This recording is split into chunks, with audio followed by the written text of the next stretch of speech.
Ladies and gentlemen, the Dean of Comedy, Mr. Greg Dean. Welcome, everybody. We're going to do a bit of a Q&A. So, Gayla. Next question is kind of interesting. You know, the Hollywood is changing. There's evidence of networks leaving and going to other places. How would that affect stand-up comics or the voice of stand-up comedians? Do you have any take on that? Well, I think the biggest things, how will things change? Things are always changing. I mean, that's the only real truth in the universe, is that things always change. So adapt. So what are some of the things? Yeah, people are starting to leave Hollywood and go to other places. AI is coming in and replacing things and going to. The question is, where do you fit? That's kind of an interesting thing, because I personally think that there's more opportunities really for comedians, or let me say comedians, people who know how to write a joke, a funny joke, or tell a funny story, and do it consistently. You could be a comedian. Most sitcoms, some sitcoms are around them, but most of the writers are former stand-up comedians. The writers for Late Night, which are comedians. Most of the writers are former comedians. I mean, now it's talk show hosts are comedians, and the writing behind it is oftentimes done by comedians, because the comedians bring in their friends to do. I mean, so there's really more opportunities for comedians than any other, I think, group of talented people in more jobs in Hollywood than any other group. Right. So we're at an advantage there. Yet at the same time, AI is coming in. Are you using AI?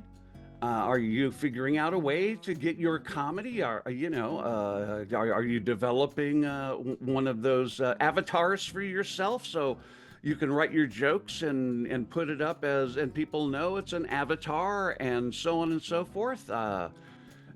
So, I cloned my voice. Now I don't have to read all of the things that I put up from my voice.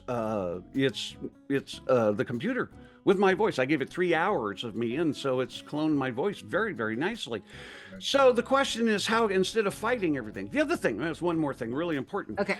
Is with this is crowd work I think is having a bigger effect on stand-up comedy than necessarily Hollywood per se.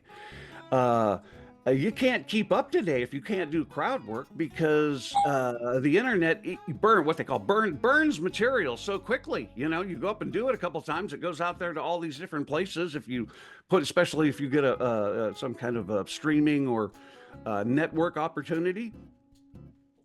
Wow, that's gone. So, I still need to perform, and crowd work can fill in a lot of that time, which is the reason I started a crowd work class. It's on Thursdays at noon Pacific time. Yep. We're pretty full right now. I mean, we can, use one or two more, but it's shocking how many techniques you really need to know to do good. Oh, Karin, you here? I can't see everybody. Yeah, he's still here. Hi, Karin. Yeah, unmute. You're in the class. How's the class? Yeah, I just posted in the chat. It's fantastic. It's kind of unbelievable, like you said, how many actual techniques there are, because it just feels like going up and riffing. But like Greg's been teaching us, like, I don't know, like a dozen different techniques at least. So it's really great. Yeah, and again, when you're doing something, you can practice bad technique, or you can practice good technique that leads to clear communication, as well as doing the little tricks that lead you toward the jokes. Right. So that's part of what we do, is it helps you not just and online, there's not that pressure of the audience has got to, we got to get them to laugh.